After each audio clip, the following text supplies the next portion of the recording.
नमस्कार दोस्तों, कल की क्लास को आज आगे बढ़ा रहे हैं और हमारी क्लास चल रही है टेंस के आइडेंटिफिकेशन के बारे में। ठीक है, हमने देखा कल कि 3 प्रकार से टाइम रिप्रेजेंट करते हैं। प्रेजेंट और प्रेजेंट का ही जो बीता हुआ टाइम है वो क्या होता है, पास्ट, और इसके आगे जो आएगा वो फ्यूचर। ये नॉर्मल बात है, इतना सबके क्लियर है? क्लियर है जी, क्लियर है।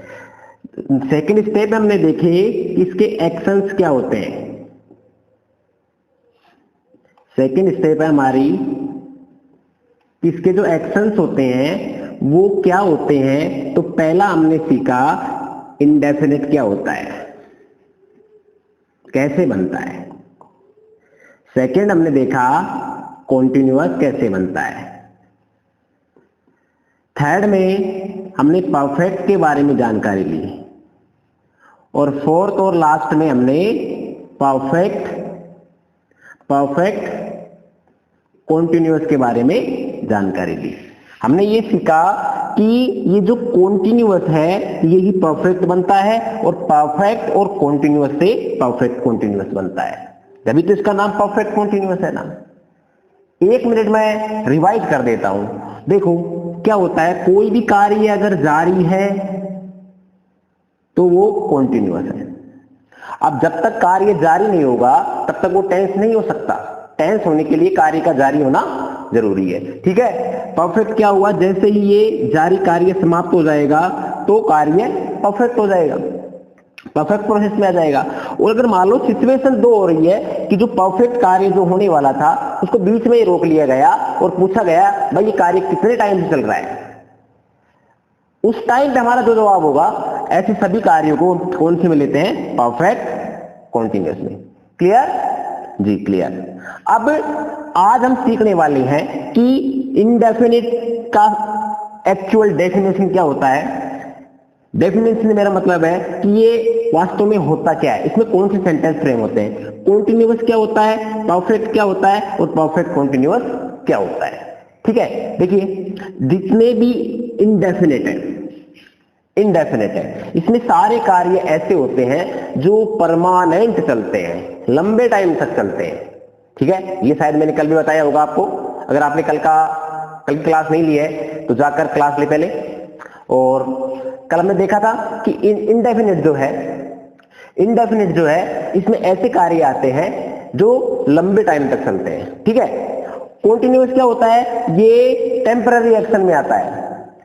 इंडेफिनिट है परमानेंट एक्शन, कॉन्टिन्यूअस है टेम्पररी एक्शन, जो थोड़े टाइम के लिए चलता है और फिर बंद हो जाता है। ठीक है, और जो परफेक्ट है इसमें वही कार्य आएंगे जो समाप्त हो गए हैं। समाप्त होने वाले सारे कार्य किसमें आएंगे, परफेक्ट में। और परफेक्ट कॉन्टिन्यूअस में वो कार्य आएंगे जो थोड़ा समाप्त हो गया है और थोड़ा जारी है। क्लियर है, जो थोड़ा समाप्त हो गया है थोड़ा जारी है। अब हम इसको थोड़ा आगे बढ़ाते हैं और मैं इसको बताता हूं कि जितने भी एक्शन हैं सब कार्य किस पर करते हैं, वर्ब पर।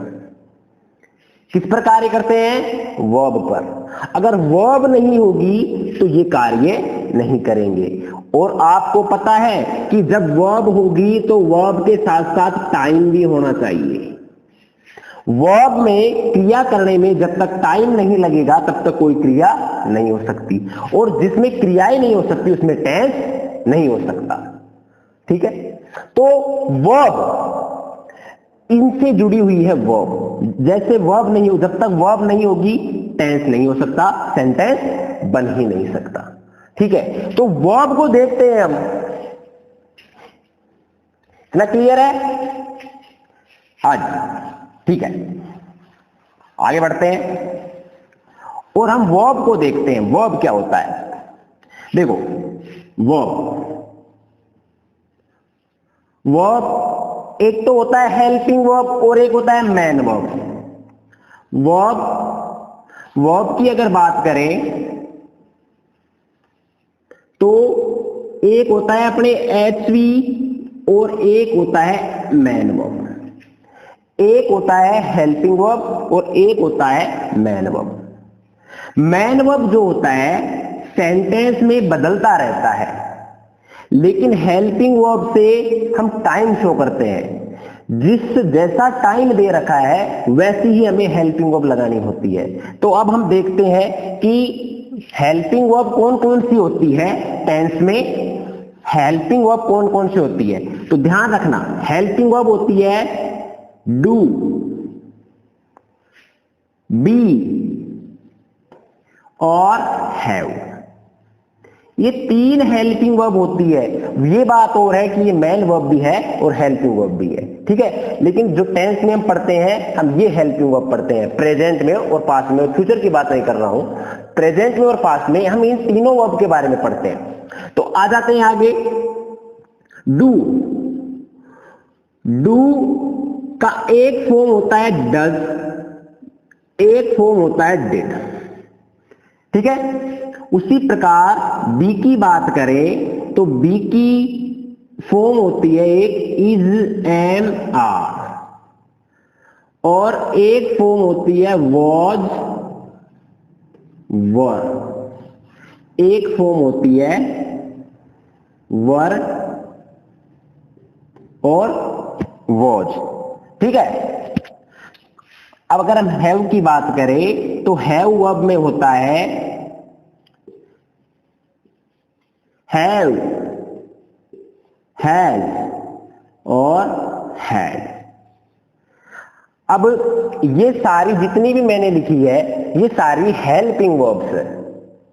ये जितनी भी मैंने लिखी है ये सारी हेल्पिंग वर्ब है और मैन वर्ब भी है, ठीक है। जितनी भी मैंने लिखी है सारी ये हेल्पिंग वर्ब भी है और मैन वर्ब भी है।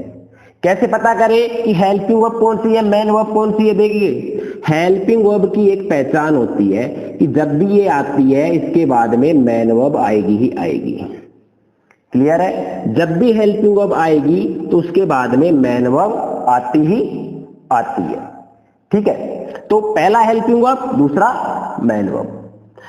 अब आगे क्या है, अगर हम इसको एक स्टेप और आगे बढ़ा दें तो इसका एक फॉर्म होता है डन। अगर हम इसको आगे बढ़ा दें तो इसका एक फॉर्म होता है बीन, और इसका तो सेम है। तो ये दोनों जो है सिर्फ मैन वर्ब होती है, ये हेल्पिंग वर्ब नहीं होती। हमेशा इनका प्रयोग हेल्पिंग वर्ब के बाद में किया जाएगा, ठीक है। जब भी इनका प्रयोग होगा तो हेल्पिंग वर्ब के बाद में होगा। बाकी ये जो सारी वर्ब है वो हेल्पिंग वर्ब भी है और मैन वर्ब भी, ठीक है। अब मैं एक एक को समझाता हूं कि कहां पर हमें डू वर्ब लगानी है, कहां पर हमें वो वर्ब लगानी है। नॉर्मल इंफॉर्मेशन में वर्ब के टॉपिक में आगे देखेंगे इन्हें। देखो जी, डू वर्ब। अब डू वर्ब का काम होता है कार्य में एक्शन बताना। ये एक्शन वर्ब है, एक्शन वर्ब बताती है डू वर्ब, इसीलिए इसे इंडेफिनिट बोलते हैं, ठीक है। अब इसका एक फॉर्म होता है डज और एक फॉर्म होता है डिड। अब ध्यान देने की बात क्या है कि जब भी इनका प्रयोग हेल्पिंग वर्ब के स्थान पर होगा, जब भी इनका प्रयोग हेल्पिंग वर्ब के स्थान पर होगा तो डू, डज, डिड में से कोई भी आ सकता है सिचुएशन के अकॉर्डिंग। क्या कहा मैंने? जब भी इनका प्रयोग एज ए हेल्पिंग वर्ब हो रहा है सेंटेंस में तो डू, डज, डिड कोई भी आ सकता है। लेकिन अगर इसका प्रयोग मैन वर्ब की तरह हो रहा है सेंटेंस में तो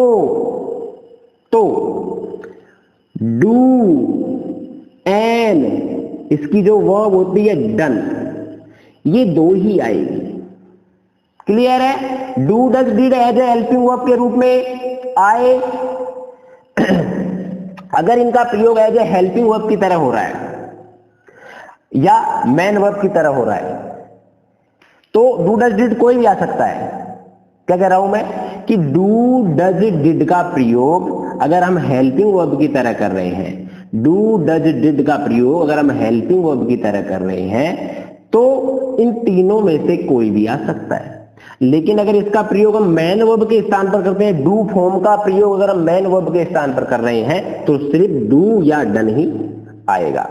उसी प्रकार अगर हम हैव की बात करें, उसी प्रकार अगर हम बी वर्ब की बात करें, उसी प्रकार अगर हम बी वर्ब की बात करें तो बी का फॉर्म होता है एक इज, एम, आर, ये प्रेजेंट फॉर्म है। दूसरा फॉर्म होता है वॉज, वर, ये इसका पास्ट फॉर्म है। तो इसमें भी सेम सिचुएशन है कि जब भी इनका प्रयोग एज ए हेल्पिंग वर्ब होगा तो इज, एम, आर, वोज, वर, जब भी इनका प्रयोग एज ए हेल्पिंग वर्ब हो रहा है तो is, am, are, was, were according to sentence आ सकता है। लेकिन जब भी इनका प्रयोग मैन वर्ब के स्थान पर होगा, जब भी इनका प्रयोग मैन वर्ब के स्थान पर होगा तो एक तो बच गया बी और एक बच गया बीन, इन दोनों में से एक ही आएगा। जब भी इनका प्रयोग हेल्पिंग वर्ब के स्थान पर हो रहा है तो इज, एम, आर, वोज, वर में से कोई भी आ सकता है सेंटेंस के अकॉर्डिंग, टेंस के अकॉर्डिंग। लेकिन जब भी इसका प्रयोग मैन वर्ब के स्थान पर होगा तो या तो बी आएगा या बीन आएगा। क्लियर है? उसी प्रकार हम हैव वर्ब में देख लेते हैं। हैव वर्ब, हैव का फॉर्म होता है हैज और हैड, कितना ही होता है। इसके साथ भी सेम सिचुएशन है, जब भी इनका प्रयोग हेल्पिंग वर्ब के स्थान पर होगा तो हैज, हैव, हैड में से कोई भी आ सकता है। लेकिन जब भी इनका प्रयोग मैन वर्ब के स्थान पर होगा तो केवल हैव ही आएगा। जब भी इनका प्रयोग मैन वर्ब के स्थान पर होगा तो एक तो हैव आएगा और एक हैड आएगा। ठीक है, हेल्पिंग वर्ब के स्थान पर तीनों में से कोई भी आ सकता है, लेकिन मैन वर्ब के स्थान पर सिर्फ हैव आएगा या हैड आएगा। क्लियर है? एक बार वापस बताता हूं, जब भी इनका प्रयोग एज ए हेल्पिंग वर्ब हो रहा है तो हैज, हैव, हैड में से कोई भी आ सकता है। लेकिन अगर मैन वर्ब के स्थान पर हो रहा है तो सिर्फ हैव या हैड आएगा। ठीक है, आशा करता हूं समझ में आ गया होगा। नहीं समझ में आया तो फिर से देखिए। और अब हम स्टेप बाय स्टेप आगे बढ़ रहे हैं और आपको रोज सेशन करना है, रोज सेशन लेना है। यहां पर आपको ऐसा तरीका मिलेगा जो शायद ही कहीं दूसरी जगह मिले। और अगर आप रेगुलर बेस पे क्लास लेते हैं तो आप टेंस में महारत हासिल कर लोगे। जी हाँ, बिल्कुल। ठीक है, फिर से मिलते हैं कल। Thanks for watching.